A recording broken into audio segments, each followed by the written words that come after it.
વિસ્મરણ વિશે ચર્ચા જે કરી રહ્યા છે એની અંદર આપણે સ્મરણનો ટોપિક પૂરો કરેલો છે અગાઉના લેક્ચરથી કે જેની અંદર આપણે સ્મરણની વ્યાખ્યા જોઈ હતી, સ્મરણના તબક્કા જોયા હતા. સ્મરણ એટલે સ્મૃતિ, સ્મૃતિના પ્રકારો જોયા, જેમાં સાંવેદનિક સ્મૃતિ, ટૂંકા ગાળાની સ્મૃતિ, લાંબા ગાળાની સ્મૃતિ. લાંબા ગાળાની સ્મૃતિની અંદર એમાં જે બીજા ત્રણ પ્રકારો જોયા હતા કે ઘટનાત્મક સ્મૃતિ, અર્થાત્મક સ્મૃતિ અને પછી આપણે નેક્સ્ટ લેક્ચરની અંદર લાંબા ગાળાની સ્મૃતિ અને ટૂંકા ગાળાની સ્મૃતિનો તફાવત પણ જોયો. તો હવે આપણે વિસ્મરણ વિશે ચર્ચા કરીશું. તો એની અંદર વિસ્મરણનો અર્થ અને તેના નિર્ધારકો જોવાના છે.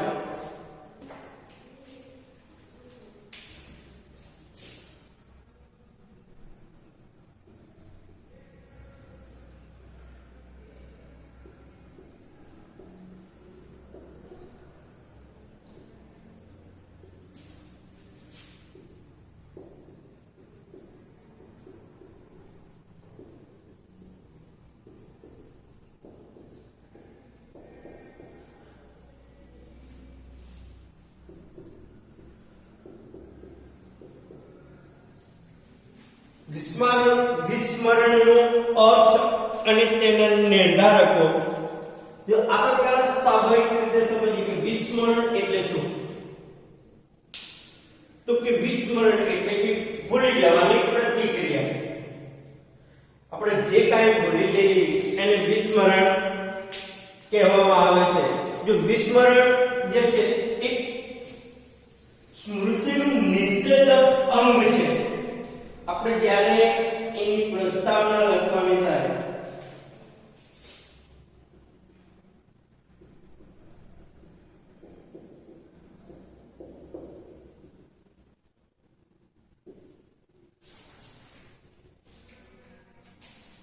તો કે વિસ્મરણ એ શું છે, તો કે વિસ્મરણ એ સ્મૃતિનું એક નિષેધક અંગ છે.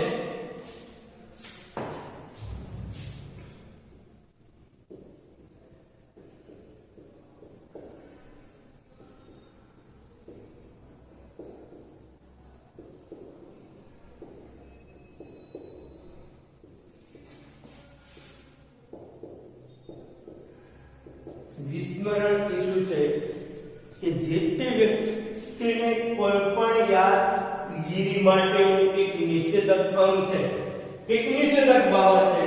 જો ગોલ્ડબર્ગ વિસ્મરણને એક નિષેધક સ્મૃતિ તરીકે ઓળખાવે છે. ગિલ્બર્ટ નામના મનોવૈજ્ઞાનિક ગોડાર્ડ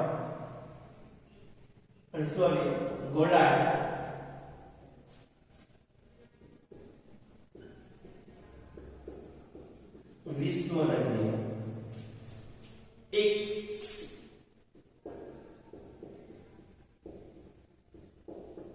નિષેધક સ્મૃતિ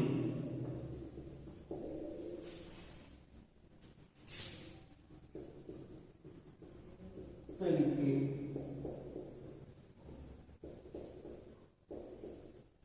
ઓળખાવે છે.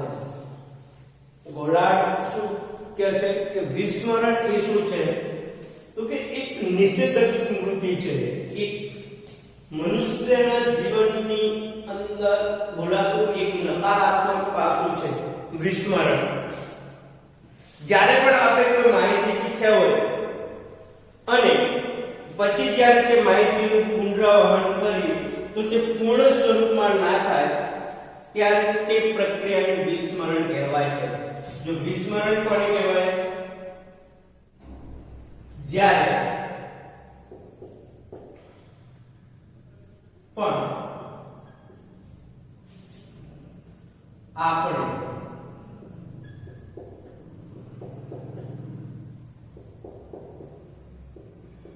કોઈ માહિતી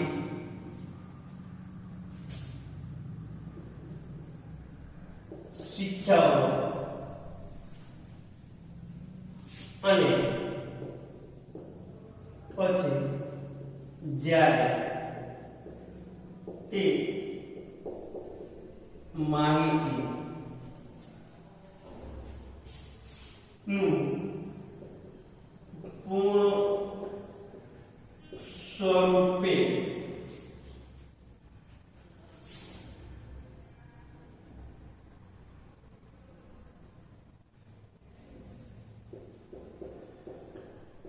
પુનરાવર્તન ન થાય તેને વિસ્મરણ કહે છે.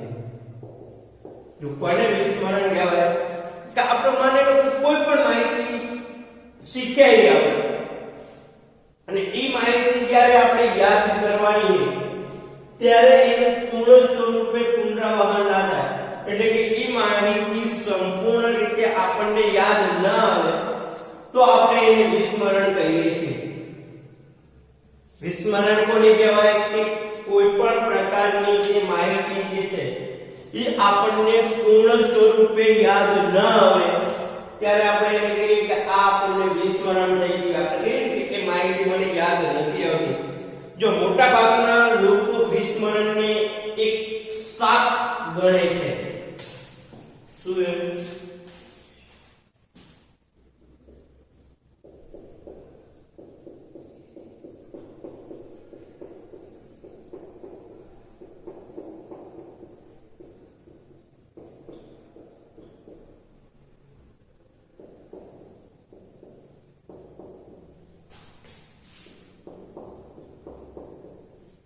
એટલે કે ઘણા બધા લોકો વિસ્મરણને એક શાપ કે કોઈ પણ વ્યક્તિ દ્વારા જે શાપ આપવામાં આવે જૂના જમાનાની અંદર, વિસ્મરણ એક શાપ છે જે ભૂલી જવી બાબત, એવું ઘણા બધા લોકોનું મંતવ્ય એવું છે. પરંતુ ખરા અર્થમાં જોઈએ તો વિસ્મરણ એક વરદાન પણ છે.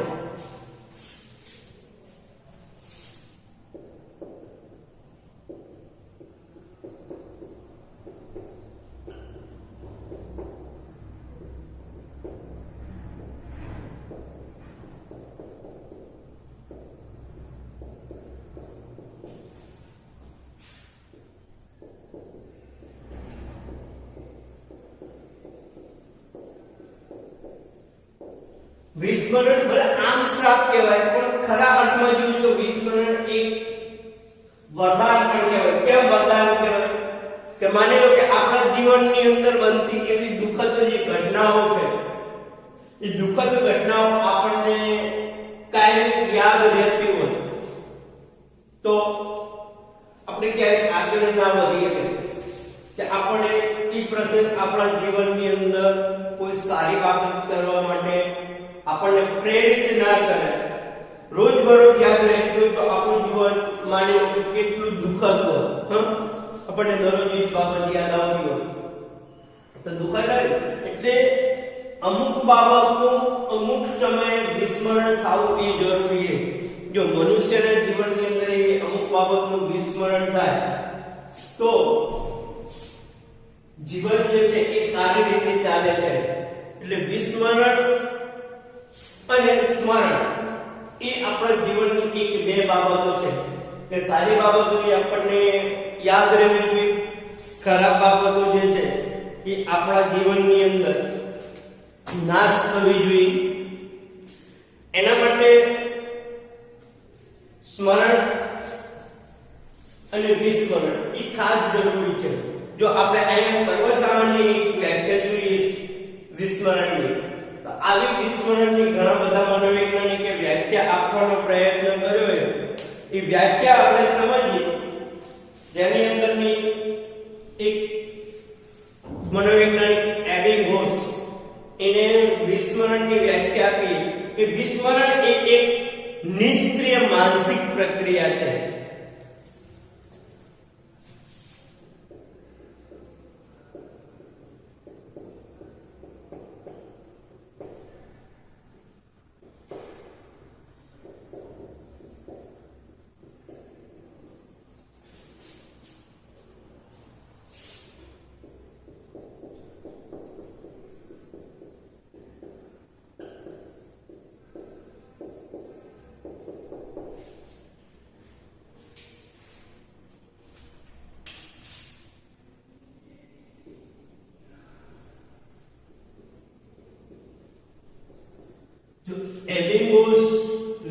વિસ્મરણ વિશે શું કહે છે? એમને વિસ્મરણની શું વ્યાખ્યા આપી કે વિસ્મરણ એક નિષ્ક્રિય માનસિક પ્રક્રિયા છે. શું એ? વિસ્મરણ એક નિષ્ક્રિય માનસિક પ્રક્રિયા છે. જ્યારે બીજા મિલ્ટન, મુલર, જેનકિન્સ, ડેલનબેર્ગ એમને વિસ્મરણની જે વ્યાખ્યા આપવાનો પ્રયત્ન કર્યો છે એ જોઈએ કે વિસ્મરણ એક નિષ્ક્રિય માનસિક પ્રક્રિયા નથી, પરંતુ એક સક્રિય માનસિક પ્રક્રિયા છે. આના વિરોધમાં એબિંગહોસે જે વ્યાખ્યા આપી કે વિસ્મરણ એક નિષ્ક્રિય માનસિક પ્રક્રિયા છે, એના અર્થમાં મિલ્ટન, મુલર, જેનકિન્સ અને ડેલનબેર્ગ એને વિસ્મરણ વિશે જે વ્યાખ્યા આપી કે વિસ્મરણ એક નિષ્ક્રિય માનસિક પ્રક્રિયા નથી, પરંતુ એક સક્રિય માનસિક પ્રક્રિયા છે. જોઈએ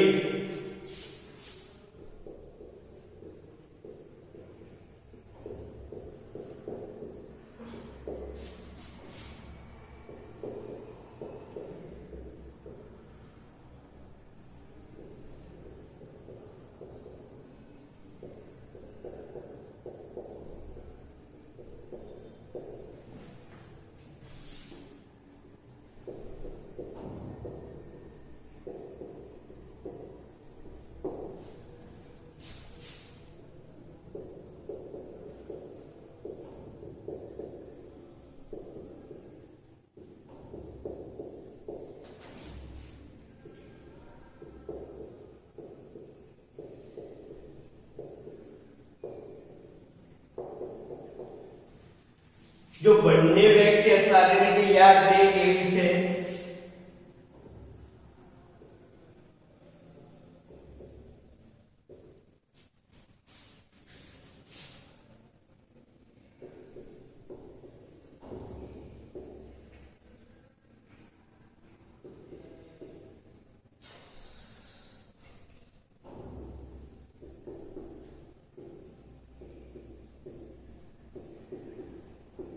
બંને વ્યાખ્યાઓ જો એકદમ સરળ રીતે યાદ થાય.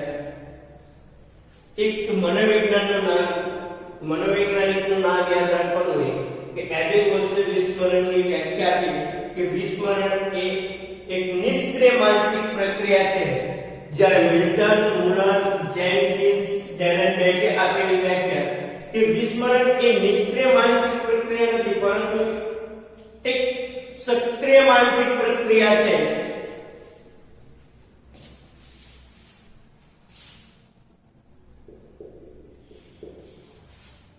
જો આવી રીતે સ્મરણ અને વિસ્મરણની વ્યાખ્યા લખી શકાય કે સ્મરણ અને વિસ્મરણ એ શું છે. હવે એક બાબત જોઈ લઈએ કે વિસ્મરણ નો દર ખૂબ જ ઝડપી હોય છે કે વ્યક્તિની અંદર બાબતો ભૂલી જવાનો દર જે છે એ ઘણો ઝડપી હોય છે. જો એનો એક સર્વે જે કરવામાં આવ્યું કે વિસ્મરણ નો દર ખૂબ જ ઝડપી હોય છે.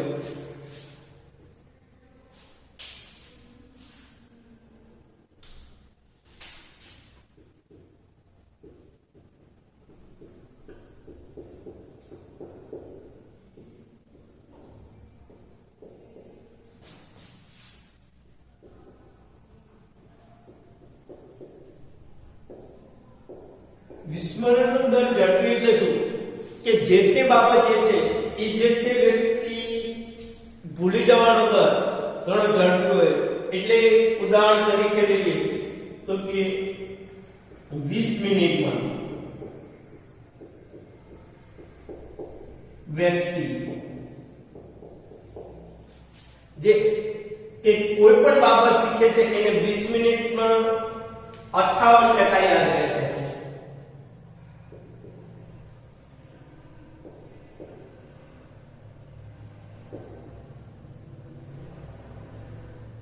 એટલે કે અત્યારે આપણે ધારો કે વિસ્મરણની આપણે જે વ્યાખ્યાઓ જોઈ ને એબિંગહોસ, મિલ્ટન, મુલર, જેનકિન્સ, ડેનબીસની એમાં એવું સર્વેમાં કહેવામાં આવ્યું કે 20 મિનિટની અંદર એક વ્યક્તિને 58% જેટલું જ યાદ રહે છે અને 1 કલાક જો માની લો અને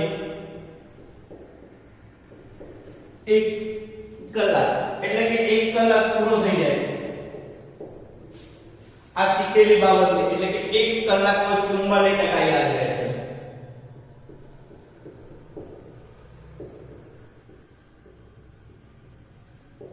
જો 20 મિનિટની અંદર 58% યાદ રહે, 1 મિનિટની અંદર એટલે કે 1 કલાકમાં 44% યાદ રહે, 1 દિવસ બાદ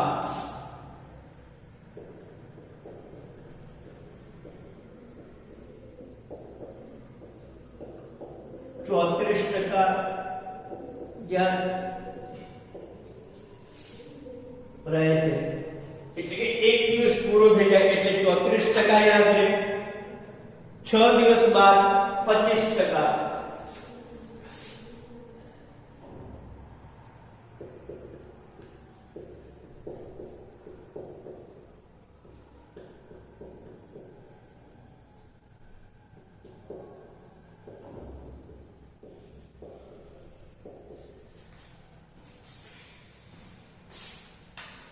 અને 31મા દિવસે માત્ર 21% અને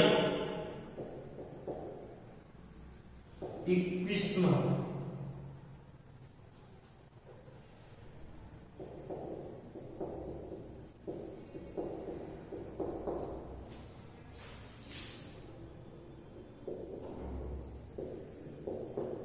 માત્ર એટલે કે જ્યારે 21મો દિવસ થાય એટલે માત્ર 21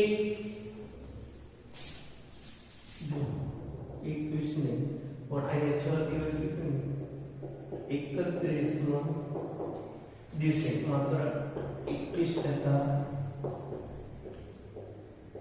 યાદ રહે છે.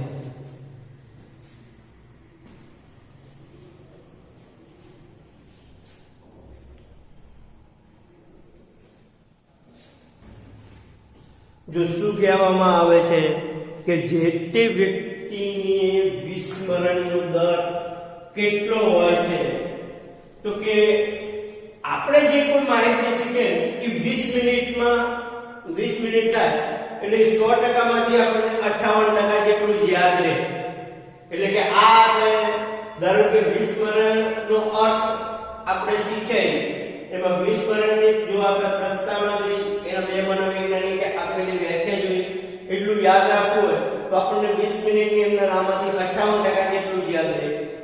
જો 1 કલાક થઈ જાય એટલે એમાંથી 44% જેટલું યાદ રહે છે અને 1 કલાક પછી 1 દિવસ આખો પૂરો થઈ જાય એટલે એમાંથી આપણે શીખેલી બાબતમાંથી 34% જેટલું યાદ રહે છે.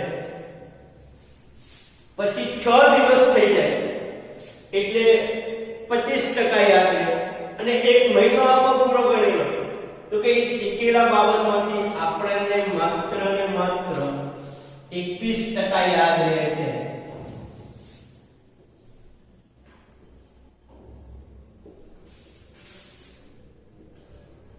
જો આ બાબતનું ઘણું ખરું સર્વે એક સાચું છે એટલે સ્વાભાવિક એક બાબત યાદ કરવું રાખવાનું તો કે આપણને કોઈ પણ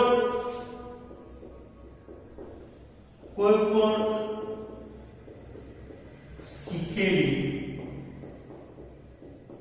બાબતનું સંપૂર્ણ વિસ્મરણ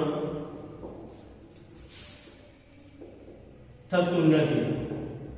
સંપૂર્ણ નથી ભૂલી જવાતું, અમુક બાબતો જ ભૂલી જવાય છે. જો વિસ્મરણ માટે અનેક કારણો જવાબદાર છે કે જે તે વ્યક્તિ જે તે બાબત ભૂલી જાય એમાં વિસ્મરણ માટે ઘણા બધા કારણો જવાબદાર હોય છે કે કોઈ પણ એક બાબત જે છે એ વિસ્મરણ માટે જવાબદાર નથી. વિસ્મરણ માટે જે બાબતો જવાબદાર છે એ જોઈએ આપણે. તો કે એમાં કે કઈ બાબત? તો કે સંકેતાંકનની નિષ્ફળતા.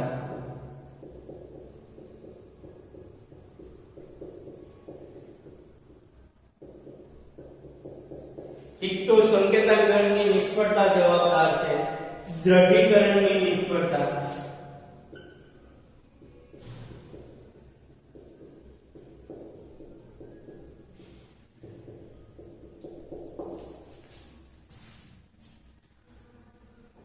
ક્ષય, અવરોધ,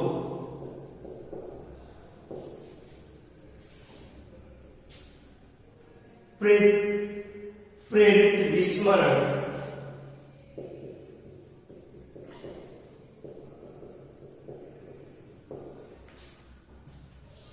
અને પુનઃપ્રાપ્તિની નિષ્ફળતા.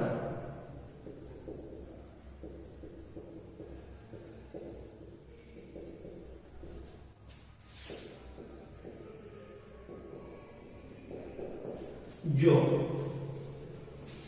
વિસ્મરણ લોકોને શા માટે થઈ જાય છે, એટલે કે શીખાઈ ગયેલી બાબતો શા માટે ભૂલાઈ જવાય છે, એની માટેના કારણો આપણે કીધા. એક તો કે સંકેતાંકનની નિષ્ફળતા, દ્રઢીકરણની નિષ્ફળતા, ક્ષય, અવરોધ, પ્રેરિત વિસ્મરણ અને પુનઃપ્રાપ્તિની નિષ્ફળતા. આ જે કારણો છે એ આપણે નેક્સ્ટ લેક્ચરની અંદર એકદમ વ્યવસ્થિત સમજવાના છે. એ પહેલા આપણે આ લેક્ચર ને પૂરો કરતા પહેલા આની પુનરાવર્તન કરેલી કે વિસ્મરણનો અર્થ અને તેના નિર્ધારકો, આવો પરીક્ષાની દૃષ્ટિએ પૂછાતો જે પ્રશ્ન જે છે એની અંદર આપણે થોડીક પ્રસ્તાવના એની બાંધવાની કે વિસ્મરણ એ શું છે? તો કે એક સ્મૃતિનું નિષેધક અંગ છે. એટલે ગોલાર્ડ નામના જે મનોવૈજ્ઞાનિક છે એને વિસ્મરણને એક નિષેધક સ્મૃતિ તરીકે પણ ઓળખાવે છે. જો જ્યારે આપણે કોઈ માહિતી શીખ્યા હોય એનો વિસ્મરણનો અર્થ છે કે જ્યારે આપણે કોઈ માહિતી શીખ્યા હોય પછી જ્યારે તે માહિતીને આપણે યાદ કરવી હોય અને પૂર્ણ સ્વરૂપે એનું પુનરાવહન ના થાય તેને વિસ્મરણ કહેવાય. એટલે ઘણા ખરા લોકો જે છે એ વિસ્મરણને એક શાપ પણ ગણે છે. પરંતુ ઘણા અર્થમાં આપણે જોઈએ તો વિસ્મરણ એક વરદાન છે. કેમ વિસ્મરણ એક વરદાન કહેવાય છે? કે જો આપણા જીવનની દરેક બાબતો આપણને યાદ રહેતી હોય, એટલે કે દુઃખદ બાબતો માની લો આપણને યાદ રહેતી હોય તો આપણું જીવન જે છે એ દુઃખદાયક થઈ જાય. એટલે અમુક બાબતનું વિસ્મરણ થવું ખાસ જરૂરી છે. સમયાંતરે એ ભૂલી જવું ખાસ જરૂરી છે. એના માટે વિસ્મરણ માટે એબિંગહોસે આપેલી વ્યાખ્યા કે વિસ્મરણ એક નિષ્ક્રિય માનસિક પ્રક્રિયા છે. શું એ વિસ્મરણ? આપણા મગજની અંદર ચાલતી એક નિષ્ક્રિય માનસિક પ્રક્રિયા છે. જ્યારે એના વિરોધમાં મિલ્ટન, મુલર, જેનકિન્સ અને ડેલનબેકે આપેલી વ્યાખ્યા કે વિસ્મરણ એ એક નિષ્ક્રિય માનસિક પ્રક્રિયા નથી પરંતુ સક્રિય માનસિક પ્રક્રિયા છે. અને એક જે સર્વે કરવામાં આવ્યું છે કે દરેક વ્યક્તિના જીવનની અંદર વિસ્મરણનો દર ખૂબ જ ઝડપી, કે બાબતો વ્યક્તિ ખૂબ જ ઝડપી ભૂલાઈ જાય છે. એનું એક જે સર્વે કરવામાં આવ્યું કે જો કે જ્યારે આપણે કોઈ પણ બાબત શીખ્યા હોય એ 20 મિનિટ થતા એમાંથી 58% જેટલી બાબતો આપણને યાદ રહે છે. કે 20 મિનિટ થઈ ગઈ તો 58% જેટલું યાદ રહે જ્યારે આપણને કોઈ પૂછે ત્યારે. અને માની લો કે 1 કલાક પૂરો થઈ ગયો તો એ 58% માંથી, એટલે કે જે બાબત આપણે શીખ્યા એ 100 માંથી 44% જેટલું યાદ રહે. બાકીનું જે છે એ ભૂલી જાય. એક દિવસ પૂરો થઈ ગયા પછીની વાત છે, અને સોરી એક કલાક પૂરો થાય પછી અને એક દિવસ પૂરો થાય ત્યારે એમાંથી માત્ર 34%, એટલે કે બીજા દિવસે આપણને વિસ્મરણ વિશે જ્યારે પૂછવામાં આવે ત્યારે એમાંથી ઘણું ખરું આપણે કાપી મૂકીને 34% જેટલું જ યાદ રહે છે. હવે માની લો કે 6 દિવસ પૂરા થઈ ગયા તો આપણે આગળ જે 6 દિવસ પહેલા શીખ્યા હતા એમાંથી માત્ર આપણને 25% જેટલું જ યાદ રહે છે અને 31મા દિવસે કે એક મહિનો પૂરો થઈ જતા એમાંથી માત્ર ને માત્ર 21% જેટલું યાદ રહે છે. એટલે માની લો કે જે બાબત આપણે શીખે એનું સંપૂર્ણ વિસ્મરણ ક્યારેય નથી થતું. થોડું ઘણું અંશે આ જે સર્વે કરવામાં આવ્યું છે એ સર્વે પ્રમાણે આપણને ખબર પડી જાય કે એમાંથી ઘણું ખરું યાદ રહે. જો અને વિસ્મરણ થવા માટેના ઘણા કારણો છે.